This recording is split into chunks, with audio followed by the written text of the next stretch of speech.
Hi, I'm Christina Holy, and this is Veronique.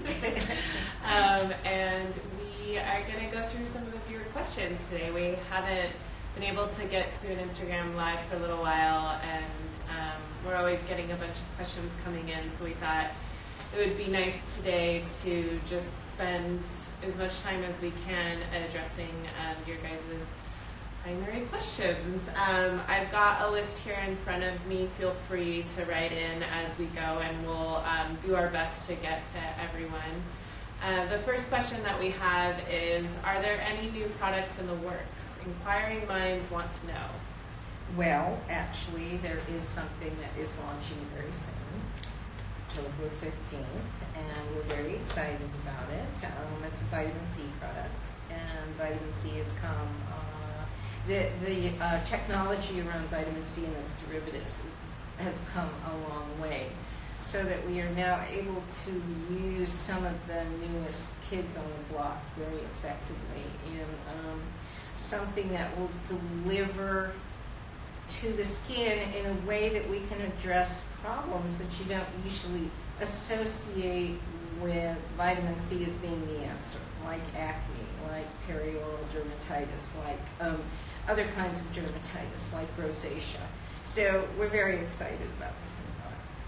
Yeah, it's very exciting for me, particularly as a practitioner, because I've been up against the challenge of having a lot of clients with extreme barrier dysfunction that actually can't tolerate ascorbic acid, or that have become sensitized to it and have reaction like little bumps or breakouts and things like that. And I want everyone to have vitamin C because it's such an effective ingredient, but I've been kind of withholding it for some of my clients, and so it's super exciting that everyone is going to be able to use a product to kind of get the results and get the vitamin C down into the dermal layers.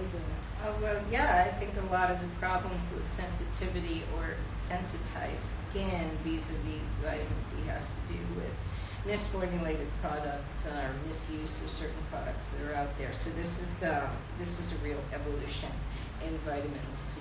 So it can be beneficial for all skins, even sensitive skin. Yeah, so that's terrific. So look out around October 15th. There's a couple other exciting things happening this fall. So just check in with our website every so often, and we'll, of course, be posting and give you more details around then. Okay, the next question is, we would love to hear how you started this beautiful brand. Well, selfishly, of course.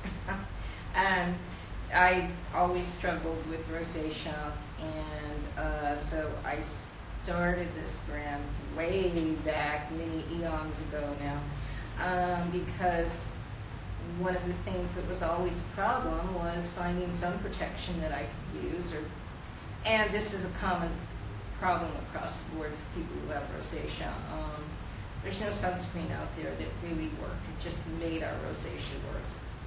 So that was the first thing I developed, was a zinc oxide-based sunscreen, and somebody paid me $20 for it, and it started from there. Really, that's a true story. I still have the $20 in a frame. That's true. So that's how it started. Do you want to give a little bit more of a... Well, then Christina came along. No, I mean, it is a process of evolution, of course. I started with sunscreen. It developed into other products, which turned out to be quite innovative in their day, using oils for moisturizers. Hopefully that answered your question. Is it possible with the use of products to diminish pigmentation, or is the skin not capable via products to reverse the damage? It's now about protecting as it is. So this person wants to know, can we use products to reduce pigmentation, or is it only about future exposure and needing to apply sunscreen? Well, this is where, again, talking about vitamin C and some of the uses that are that are very applicable to diminishing pigmentation that is already visible. Yes, that's possible. And this is part of our new product launch, will be the vitamin C product will address pigmentation. And kind of a new way. Yeah, in kind of a new way. So it isn't just, oh, I have to accept my skin the way it is. Retinol is also, it correctly used, is the one ingredient that the studies demonstrate actually reverses past photo damage. So that's another way. And so ideally, what you do is you use both in tandem, and that's where our retinol serum is very good, because it does that. It contains retinol plus a significant amount of vitamin C to help reverse pigmentation. So really the answer is it is very important to continue to protect, especially if you are going to undergo any sort of invasive procedures, if you're getting lasers and peels, and you're going to be more vulnerable to new hyperpigmentation. So yes, we can reduce some of the, eliminate some of the previous damage, but make sure that you are, taking appropriate measures moving forward, the more kind of invasive stuff you end up doing to your skin. And the next question, can products alone cure problems like acne or eczema, or does diet and lifestyle play a role as well?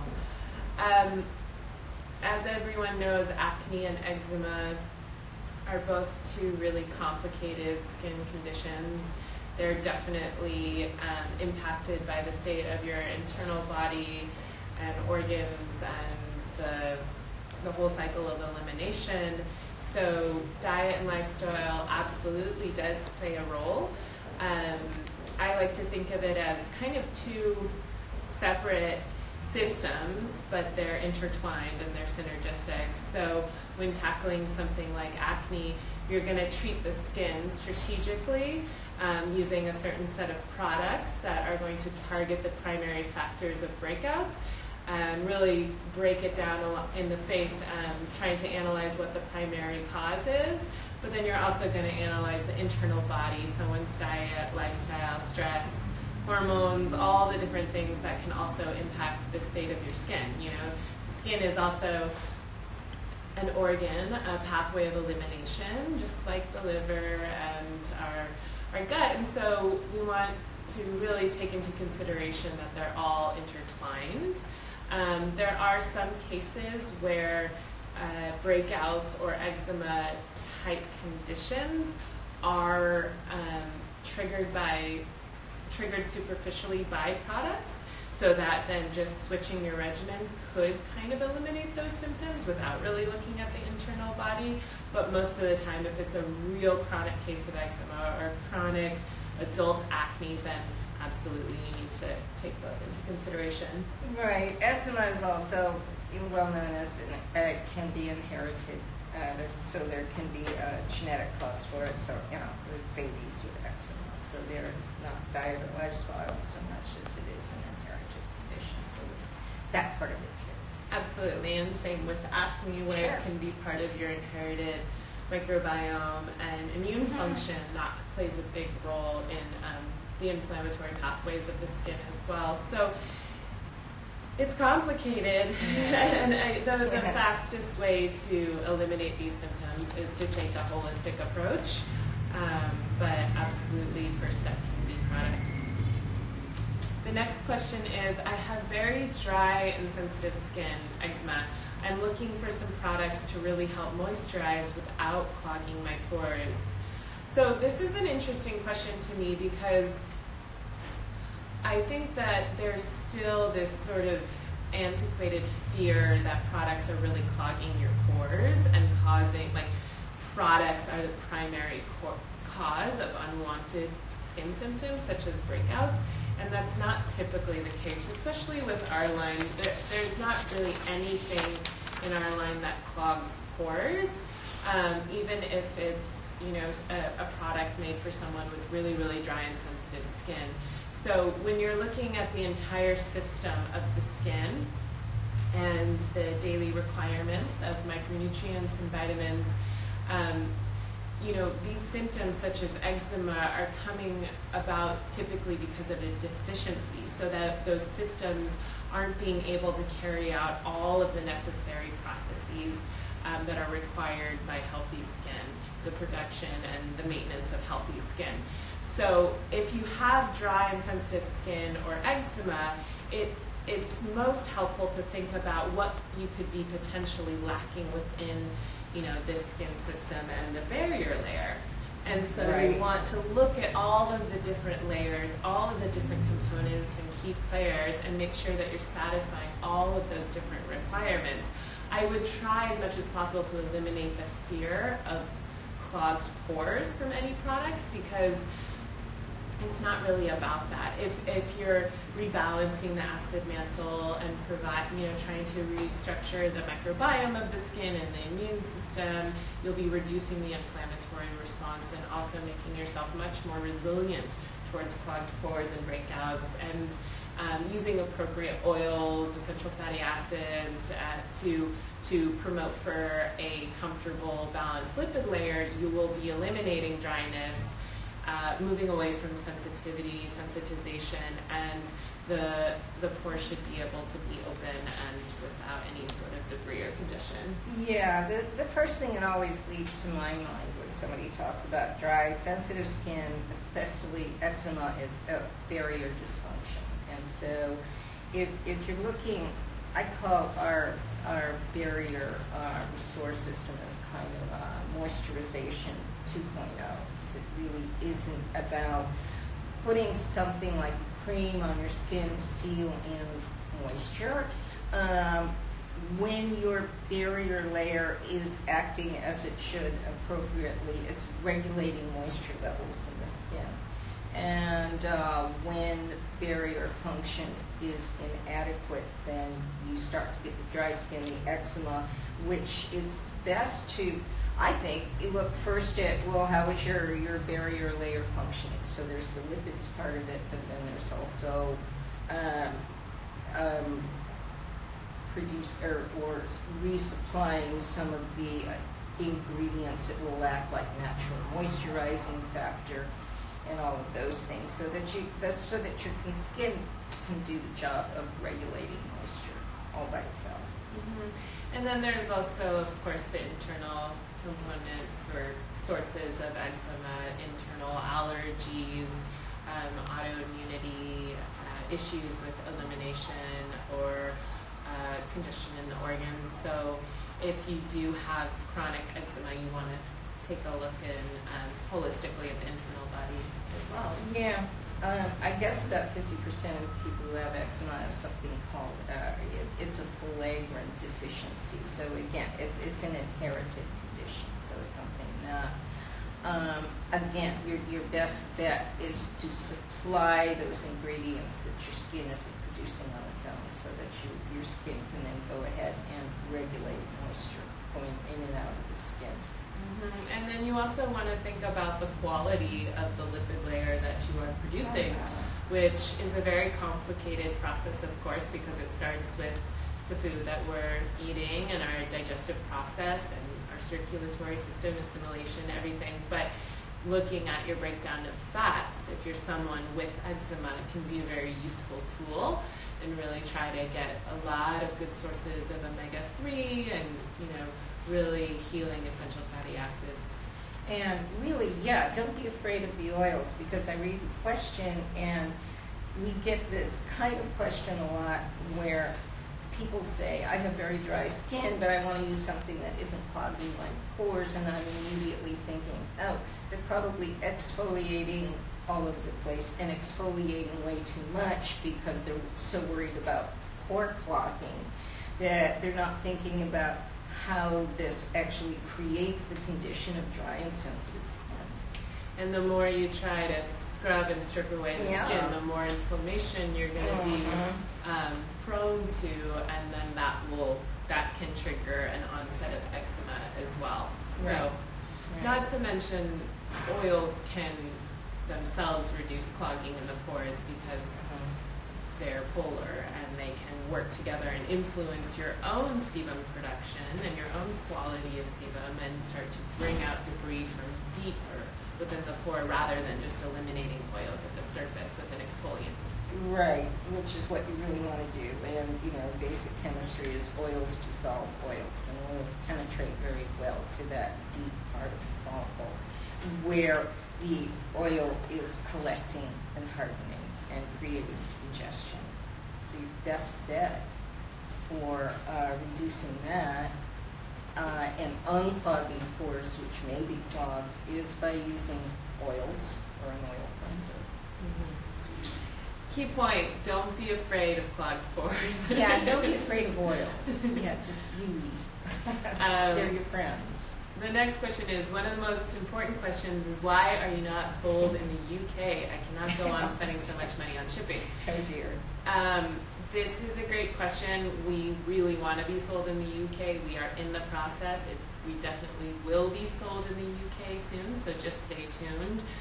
We will announce it as soon as that happens. Next question. My dermatologist said to layer a moisturizer over my oil. Why do you only recommend an oil? In your opinion, is it sufficient? So again, kind of what we were just talking about, if you look at the our method of skincare and building a regimen is to be biomimetic, right? So it's to look at the skin and to replicate that and compensate for any deficiencies. So to us, that moisturizing layer is the skin's natural lipid layer, which is essential fatty acids, ceramides, and cholesterols. So if you're using a complex blend of oils, also not removing and stripping away your own natural production of oils to create your own lipid layer, there's absolutely no reason that you would need any sort of cream, which is oils plus, a wax and a paste to create more of a sealant on the skin. If you feel like you're putting an oil on as a moisturizer and you're still dry and you're like, well, that's why I need a cream because it holds it in, there's a totally different issue there. It's, first of all, the oil might not be sufficient. It might not match your needs. The ratios of essential fatty acids, or maybe it's maybe you need more ceramides, maybe you need more cholesterol. So you really want to make sure that your oil matches the current state and needs of your skin, but also look at the other layers and the other factors and systems within the skin. Maybe it's a pH imbalance. Maybe you need to focus more on hydration and the microbiome of your skin, which absolutely impacts how the skin feels and the plumpness of the skin. And taking all the different components into consideration will provide for that comfortable, healthy feeling that you're looking for, and you won't need to seal it with anything such as a cream. Yeah, and we do use a moisturizer on top of our oil. It's called Barrier Restore. You can do that, yeah. Yeah, and so this is, again, the moisturizing 2.0. We're actually using humectants. We're using components that make up the natural moisturizing factor in the stratum corneum. But that's a serum. It's not a quote-unquote moisturizer that a dermatologist would be alluding to. Well, I know, because we're still thinking of moisturizing in the old school way of you have a cream, which is a water and oil emulsified with wax, which acts as an occlusive. And no, moisturizing is really about making sure that your barrier function is operating as it should to regulate moisture levels in the skin. So what you want to do is supply the components to the stratum corneum so it can do that job of regulating the moisture. So that's much better than using an occlusive that just traps the moisture in. It's a two-way. It's ingress and egress. Which leads to product dependency and actually more dehydration. Exactly, because it's actually leaching the water from your skin cells. The more water you use can actually make your skin drier. I really find that when I see protocols from clients, dermatologists that say cream over oil, and then you look at the whole system and then you look at the current state of the skin, it's because the strategy is not synergistic and there's components that are working against it. So that person might be using a cleanser that is taking away their lipid layer or dehydrating it, or they're over exfoliating, or they're using something that's inappropriate for their skin. And not everything is flowing in the same line and the same strategy. So no, that's a really, really good point. Yeah. Next question: how can you tell the difference between hyperpigmentation, age spots, and melasma? So this is interesting because I'm curious why it really matters. Because it's the origin of the thing. Well, why? Because hyperpigmentation is probably sun damage. Age spots is too. Actinic keratosis, melasma, more hormonal. Pregnancy. Yeah. Mm-hmm. So it matters. I guess because. But can you just look at it all as just hyperpigmentation, and as part of the process of, normalizing or healing from that would all be very similar. I mean, if you have really intense melasma, you definitely would want to look at your hormones, and see if anything is, out of balance. But I think that would be the same with overall hyperpigmentation as well. I guess because where I see the difference is in how you treat it. But hyperpigmentation, I'd probably use like vitamin C products. Age spots, I'd probably tell Mac, have them removed if they really bother you. And melasma, but you're not talking about actual, like, coloration. You're talking about I'm calling like the raised spots. The raised spots. Yeah, that come with actual age, so they are cruelly named age spots, but it's appropriately named. Well, within our line, the Soothing B3 serum, the Balancing Hypotonic, the retinol, the vitamin C, ferulic, all of those products will address hyperpigmentation, age spots, and melasma. Not age spots. You have a different definition of what age spots are, I think, than what this person is. Yeah, because I've been using the products for a long time, and then I know, but I'm not talking about the raised things. I'm talking about that's what age spots are. Okay, so I had a different thought of what they meant by age spots. It's a generational thing, folks. I'm just so much younger than you. I don't know what age spots are. You don't. You do not know because you don't have any. I do. I'm covered in them. Just wait. But no, I mean, in the meantime, yes, I do have age spots, and I do know that none of our products. Absolutely. Go to a dermatologist if they bother you, and I'm contemplating doing that. So apple cider doesn't help. No. Age spots. So does apple cider? Yeah. So there's another question that said, does apple cider vinegar help with age spots, with lightening? And our opinion on it is that it does not, because we don't see how it can impact the melanocyte activity within the skin. I think people believe that it's an acid, that there might be a lightening effect by applying it to the skin. But if you're looking at the source of the melanin in the skin, I don't see the interaction there. Yeah. So, spots happen. Next questions. Somewhere in the blog you mentioned that powdered vitamin C, when mixed with a serum, crystallizes on the skin and does not absorb.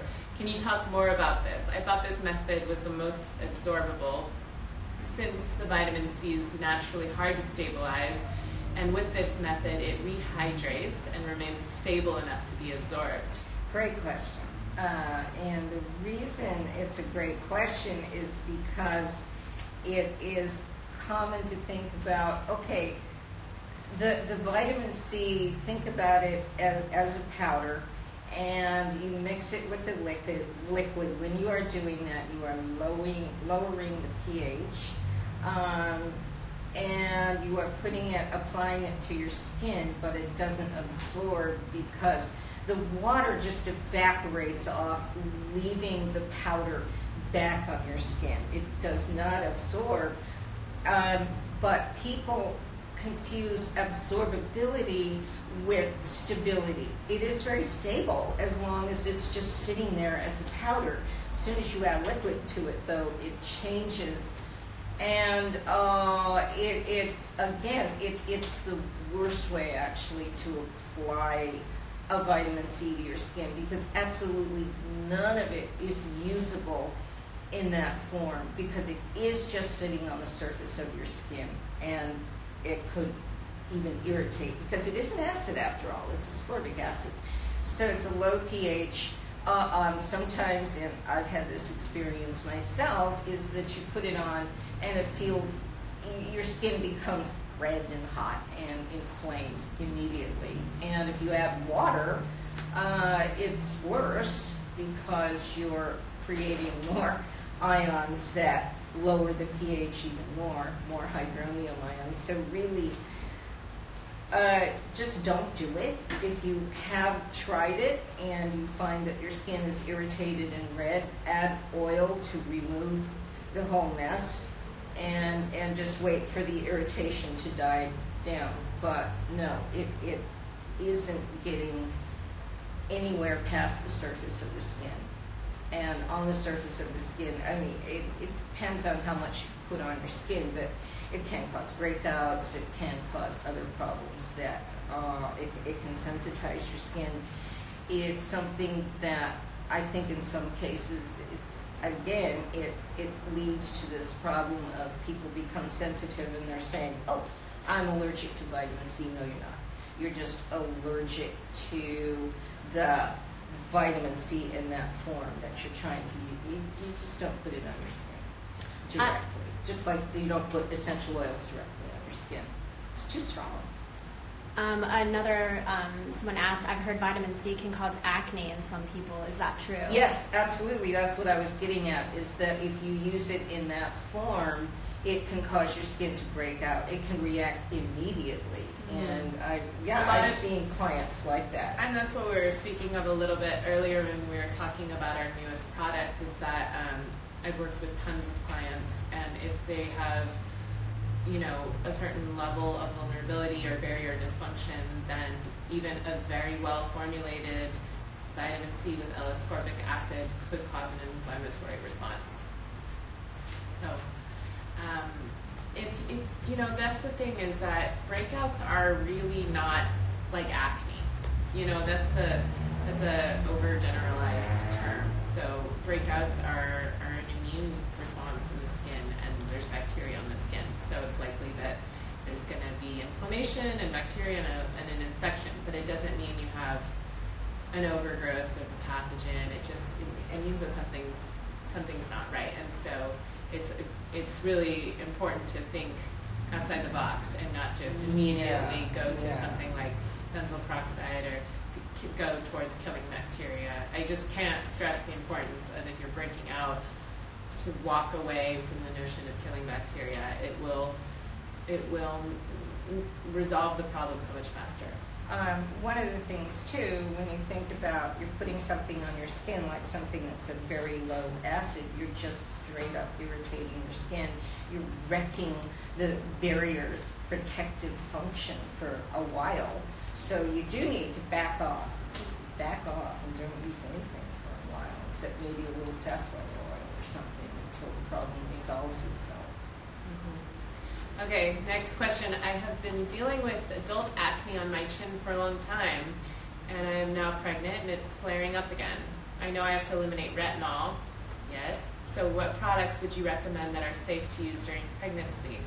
So this is probably happening because of your immune system while you're pregnant. And so I imagine you have some sort of imbalance, whether it's viral, microbial, some sort of pathogen that when your immune system dips, it gets into the dermal tissues and you have a breakout in this sort of like liver region. It's very common.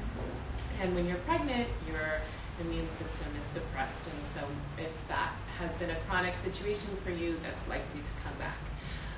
The best thing for you to be very safe for you and your baby during your pregnancy and while you're breastfeeding is, of course, eliminate retinol, but the Soothing B3 serum can be great for you because that will bring down inflammation and make sure that your skin stays supple and hydrated. The treatment serum and the treatment oil can also help reduce any congestion in the pores and help with balancing the bacteria and the oil production topically. You can use intensive repair serum as a spot treatment. That's safe for pregnancy and works really well to kind of dissolve any congestion at the pore and reduce inflammation. So if you start to feel one coming on, you can apply that there. We always love using yogurt as a mask, safe for pregnancy and can help calm the skin. Again, I imagine that acne that you're dealing with isn't really like traditional acne, but more something coming from the internal. So the more that you can keep the skin on your face calm and nourished and hydrated, the more resilient you'll be to these kind of internal breakouts. And the next question. Your line saved my skin from a vicious cycle with perioral dermatitis. I found through allergy testing that I was allergic to many preservatives, including phenoxyethanol and sodium benzoate, which are in many clean beauty products. I will never again be without your line. Can you talk more about why essential oils are a problem for some? Okay, essential oils, not to mention phenoxyethanol, is a known skin irritant. Essential oils are they're volatile organic compounds. They're very strong, and for some people, especially people who are allergic in the first place, and about 15% of the population is allergic to some essential oil or some fragrance component. So when it comes to perfumes and that kind of thing, that is your biggest source of contact dermatitis. It actually comes from perfumed products, whether it is a natural, so-called natural fragrance that's derived from essential oils, or it's an artificial fragrance. Either one of them can cause an allergic reaction. And so that being the case, I just don't see, except in certain limited cases, that putting essential oils all over your skin is any more appropriate than putting perfume all over your skin. Why would you do that?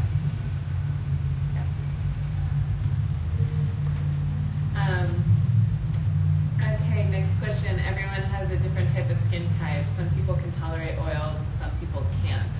What are you guys doing to keep people educated about this? Again, I think this is kind of similar to what we've already talked about. I don't believe that some people can tolerate oils and some people cannot tolerate oils. I don't know if you're speaking towards essential oils or just like oil blends. There's definitely some people who cannot tolerate essential oils because of what Marie just said. But if you're talking just about oils as a moisturizer, oil is what your body naturally produces. It is what your lipid layer is, so everyone can tolerate it. It's more about the contents of your oil and your starting point, your current state, and what you need. Again, if you're having a response to a product that you're using, you need to investigate the ingredients and then look at your current state and see if that's working. In terms of how we're educating people about this, in our line we have different types of oil blends, and they're all for different types of skin or to address a certain skin condition, and we have quite a thorough explanations about each of them. And so if you are dealing with acne or breakouts, you can use the treatment oil. If you have really inflamed skin, the barrier lipid complex oil is probably the best for you because there's no essential oils in there. And if you go to our website, there's good descriptions there. And then also, if you're very lost and confused and you feel like you don't know which oil to choose, you can always reach out to us and we will help you create your regimen. But I would invite you to investigate a little deeper. If you're using an oil that you think is appropriate for you and it's making you break out and you're like, I just can't tolerate oils, really think about that and break it down and try to get into the science of it and think about the rest of the skin system and maybe what's deficient there. Maybe you have, some sort of immune response happening where if we can satisfy those requirements, bring down the inflammation, bring in more bacteria, and rewire the defense system, you can tolerate it differently. Well, I always remember the days way back when they were talking about low-fat diet, no-fat diets, and everybody was advised to go, healthier for your heart. And it took a while before people realized, no-fat is a terrible idea. It's a terrible idea for your skin as well. You need essential fatty acids. It depends on the type of oil, but every skin needs oil. Every skin needs fats. Every skin needs cholesterol, ceramides, and essential fatty acids, and free fatty acids. So you need to, you can't lump all oils into one basket. You actually need them. It reminds me of a question we had from someone a couple months ago who said that they had tried someone's oily cleanser and it ruined their skin.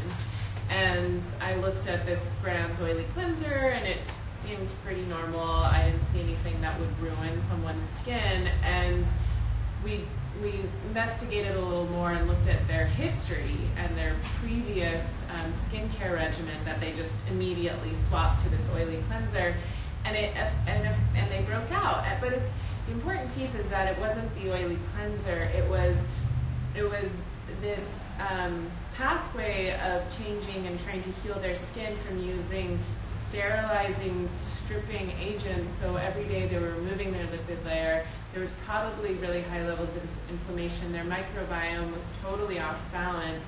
So if you stop sterilizing every day and you stop removing oils, then all of a sudden you use probiotics and you use oils, it's very likely that you can have a response that would make you think it's from the oil cleanser. But really it's just, you've let go, and then all this new microflora is showing up, and it just depends on where you're at. So if you are going to take that path and you want to move from a more intensive regimen towards a more natural approach or a more kind of healthy approach, then do it slowly.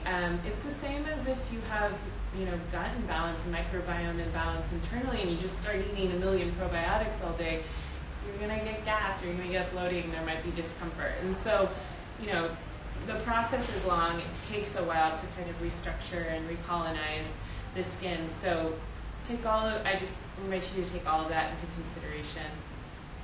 Yeah, and don't think about eliminating oils. It really is about distinguishing which oils you need and introducing them. Okay, next question. I've been using your products religiously for the last 2 to 3 months. Thank you. Trying to improve my barrier malfunction problem. Have you ever considered selling some of your serums in larger sizes, like 2 ounce? I've been running through the 1 ounce bottles because my skin drinks them up. And that's a really good question. There are some of our products that, of course, we sell in 2 ounces, but not the Soothing D3 Barrier or Gentle Retinol, which this person is speaking to. And the reason for that is we're not trying to make it more difficult for you, but we use really active ingredients and we use special preservative systems to support the microbiome of the skin. So it's just a better idea to keep these in small batches, so there's less risk of contamination or oxidation. It's been a long day. But that's normal also. But it's intentional that we're keeping them at 1 ounce. We want these products to be the most potent, the most effective, and the safest for you. And if there ever are products that we feel it's appropriate for them to be in larger sizes, then we always make that. One solution is to buy, you can buy a couple and put one in the refrigerator and, use it when you run out if it's really a problem for you. So I would suggest doing that. Also, as your skin heals and you move towards barrier function, you'll be fine. You won't be going through them so quickly, and your skin will be stable on its own. So it's just this kind of short-term investment to kind of get it back into function on its own, and then you can hold back a little bit. But there again, it's a generational thing because I'm hooked on the Barrier Restore. Well, I mean, I still and use it too, twice but a day. maybe not for 3 pumps, maybe even 1 pump. I mean, I go through it all like heavy. Typically, how long does it take to restore your skin barrier? So different. It's proportional to a million different factors. It has to do with your entire history, has to do with your internal body. If I was going to give you any sort of answer, I would say you should start, if you're covering all your bases and trying to be healthy and supportive of your body, then 3 months you should see some significant changes. Yeah. That would be, it just really depends. It really depends on what the source of your dysfunction is. If it's just product related and you're super good otherwise, then 3 months for sure. But if there's a really deep internal imbalance, it could take a much longer time. Yeah, and it could be your skincare habits too. I mean, if you're used to cleansing twice a day and you're used to exfoliating 2 or 3 times a week, you find that when you kind of back off from that, it really helps. Yeah. So it's kind of changing everything. You have to jump on board of kind of like one team. So if you're trying to get your skin barrier back intact and get healthy skin, but you're still using like a sterilizing agent, it's going to take longer.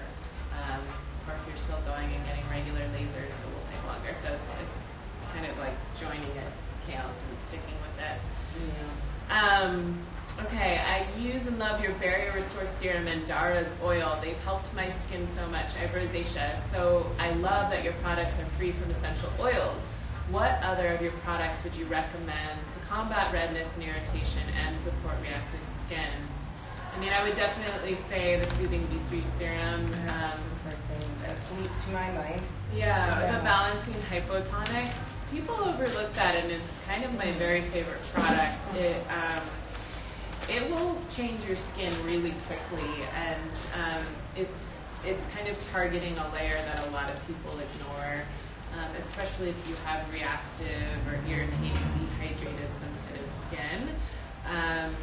So Soothing B3, Balancing Hypotonic. The retinol is really good for rosacea as well. Mm-hmm. It does contain some essential oils, but not all essential oils are the same, and not all of them are terrible for the skin. It's about the entire formulation. And yeah, because we do have a product, say if you've got this sort of transitory redness that happens when you get a flare-up, that often happens with rosacea. Redness relief is really great, but it does contain curcuma longa, which is an anti-inflammatory essential oil. So there you are. Sometimes essential oils are okay. in my experience with working with clients with really reactive skin and rosacea type symptoms, most people can really tolerate the retinol and see a lot of benefits from it. So it would be worth a try. And then the Barrier Lipid Complex. That's a must for sure, just to help with the balancing of the lipid layer. Next question. I've read and heard that changing up your skincare routine every now and then is a good idea. What are your thoughts on this? If you do agree, what steps would you recommend someone take for switching to a different serum depending on the season? This is it's a really good question because people ask this all the time. And the thing with changing your regimen is that you just need to check in and see where your skin is at and what your needs are. And so whether you do that seasonally or biannually, whatever makes more sense to you, your regimen should reflect your current needs and your current state of your skin. So if everything is good and feels good, then there's no need to change it. But if you're starting to feel symptomatic, that's when you change it. There are certain things seasonally that impact the skin, right? So in the winter, increase of indoor heating, or in the summer, air conditioning. People tend to go to high elevations for skiing or to the desert. There's long haul flights, all those things will impact the skin. So that kind of started this whole seasonal skincare approach. But in my practice, I don't change my clients' routine seasonally, because if your skin is balanced and you have an appropriate regimen for your skin, you can go skiing every weekend and get on planes all the time and be indoors with indoor heating, and your skin still is balanced. So that might be an annoying answer, but I just think I just don't want people to get locked into these ideas of like, okay, I have to switch based on this. It's because then you ignore kind of what's going on with you and what your actual needs are. And if your skin is more dry, then, you know, there could be correlations to the season, but it doesn't really matter. You then just take the next steps to combating the dryness. But then, as Emerson once said, too much consistency is the hobgoblin of little mice. And I do think there is something. I don't think anyone heard to that. be said. I barely heard that. Something about goblins and Emerson. But no, there is a fairly recent study that's come out about exercise and how we exercise, and it turns out that intense short bursts of exercise are actually more effective than doing marathon runs every single day. And it's interesting to me, because I think that also applies, you know, in the short term with skincare. It's just every once in a while. I know, it goes against everything we're sort of taught, but I like the idea of every once in a while just laying off, doing nothing. Sure, yeah, but that's not changing serums for of course it's okay to back off and let your skin be natural, just the same as it's good to back off certain foods and things like that. Mm-hmm. But it's I don't believe products should be seasonal based. No, I think it's more just you don't have to be you don't have to be slavishly consistent to using the same range of products every single night. Say. Well, luckily we all have so many changes that happen in our life all the time that it's very rare that someone is so consistent that they just are so bored. Well, I used to be, but then I decided now. Next question. As my skin ages, I'm noticing a couple bumps, uber hard bumps on my face, like just under my skin, impossible to squeeze. Don't tell anybody, but I've tried to shave them off. Don't do that. Ouch. In certain light, they seem like mountains on my skin. Oh, poor thing. I mean, I'm guessing she's talking about milia. I don't know if Even it's though that they or are hardly seborrheic cyst or It could what. be that. Yeah. Even though they are hardly noticeable if you're looking directly at me. Is the only option medical I removal? would definitely go to a dermatologist and consult. with It somebody. sounds like milia to me, and that the best way to remove that, they do sometimes kind of pop out on their own, but Sounds more like seborrheic because it's aging. So Okay. again, the aging is kind of the tip off here. so then Yeah. we would want a little, if yeah, they're just really do a little bothersome, consult. Yeah. they will be able to remove Yeah, that for you. because they can really bug you, especially if they're in some place like between your eyebrows or something. Products will likely not address No, that. they won't. My esthetician told me that essential oils clog the skin, but I have not been able to find anything that verifies it, and I would hate to give up some of the products I use, but I do have terribly clogged skin. That's interesting to me. Is it true about the essential oils, and what is your remedy for clogged pores? So there's a lot of things going on in this question. I think, there's definitely like negatively targeting essential oils, which is not necessary entirely. And then also, what's really important again is that if you have symptomatic skin, if there's something going on, then you need to change your regimen so that is resolved. And so it's not maybe about the essential oils for you, but it's about the entire regimen. And I wouldn't be fearful about, you said you'd hate to give up some of the products you use. Well, if you're not happy with the condition of your skin, then you should give up the products that you use regardless of the essential oils or not, and look at the whole regimen and make sure that it's addressing what is potentially causing all this clogging. If it were me, I'd go back to the esthetician and ask her where she's getting her information. And then if we're just going to be super to the point, essential oils aren't actually physically clogging your pores. There's no way that that's possible. They might be causing an inflammatory response, which is inducing small little breakouts, which is making you think that it's clogging your pores, but that's a totally different reaction that's occurring. So my suggestion for you is to absolutely change your regimen, take a different approach, try and think about what's going on, and take a break from the essential oils and see if they're problematic or not. But I'm guessing that there's more things at play than just those. I don't think we don't want to shine a negative light on anything. I think that there's often a mistranslation. People say essential oils when they mean, like essential fatty acids and oils. So they're going, oh, I can't use any oils on my skin because they're clogging my pores. But no, that's not true. Okay, we only have 9 more minutes left, and we have a lot of other questions, so we'll try to go a little faster. My skin is so dry and inflamed, especially around the cheekbone area. I also have breakouts around my cheeks and chin. Which issue should I work on first, the dryness or the acne? And what product from your line that I should use for this confused skin? I'm currently using rosehip oil to moisturize and keep things simple. I think keeping simple is great, but I think, eliminate the term acne and let's just call everything one thing and say that you have barrier dysfunction, you have a lot of inflammation, and you probably have some sort of microbial disharmony.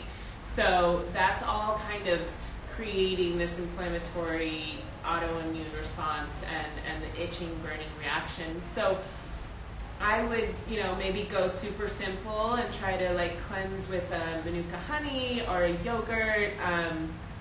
You could then try the Balancing Hypotonic and see how that feels.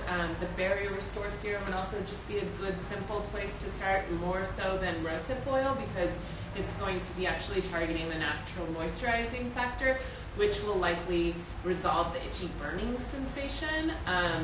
Your problem might not only be in the lipid layer, and that's all the rosehip oil is, primarily addressing. Yeah, there's also so you've got two conditions, the dryness and the acne. And the dryness may be a result of trying to address the acne by cleansing too much. And so if you just knock off some of the cleansing, that's going to help.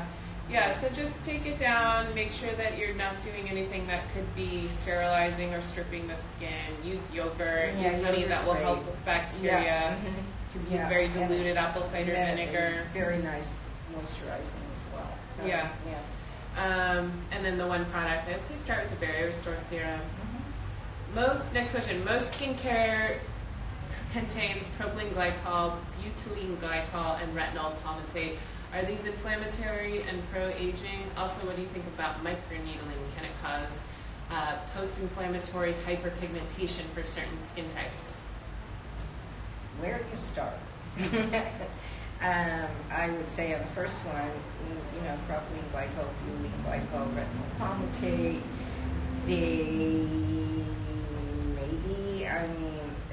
It's hard to say. Retinol palmitate has been targeted as the thing that, if it is mixed with sun protection during the day, it can induce the growth of tumors in skin, but the tumors have to be present for that to happen. But pro-aging in a certain way, perhaps, hard to say. Most natural brands avoid using these, so if you're worried, then most brands these days, you don't really have to worry about these.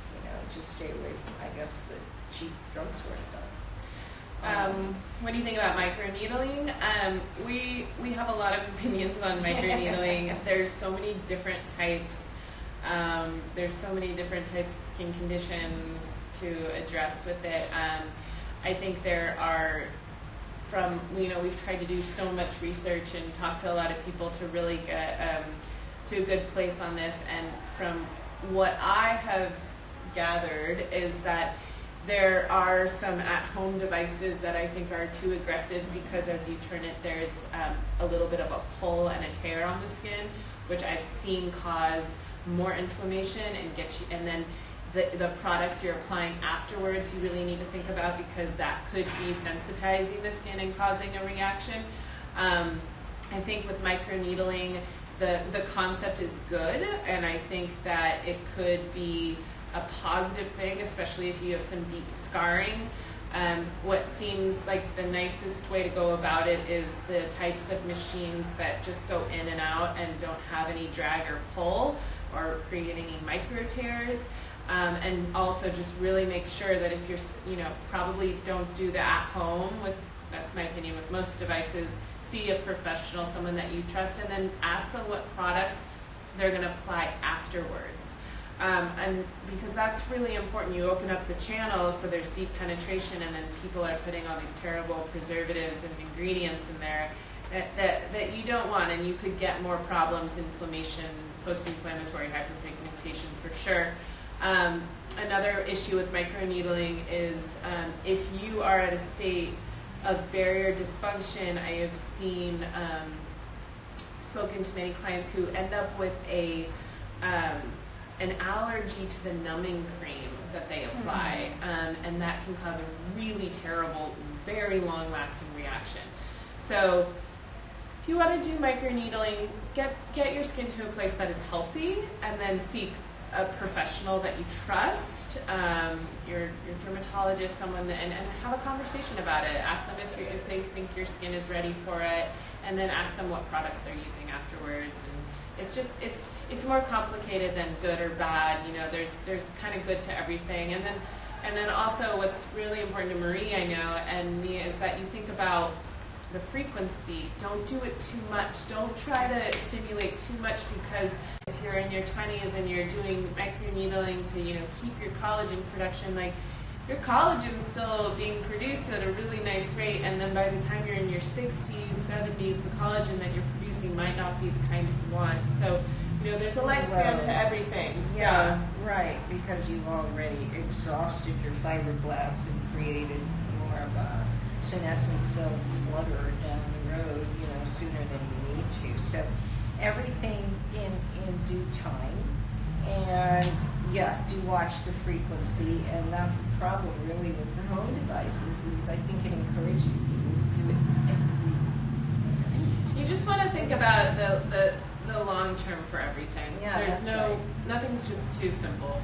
We have one more minute, so the last question will be, what are your 3 most essential products for everyone? That's super hard. Well, retinol, vitamin C. Soon, everyone can have a vitamin C. And okay, let's just say ABC. A for retinol, B for niacinamide, and C for vitamin C. Boom. Great. Okay. So I know everybody has more questions. I'm seeing this list here, so we'll try to do another question and answer hour. It seems like hopefully this is helpful for you.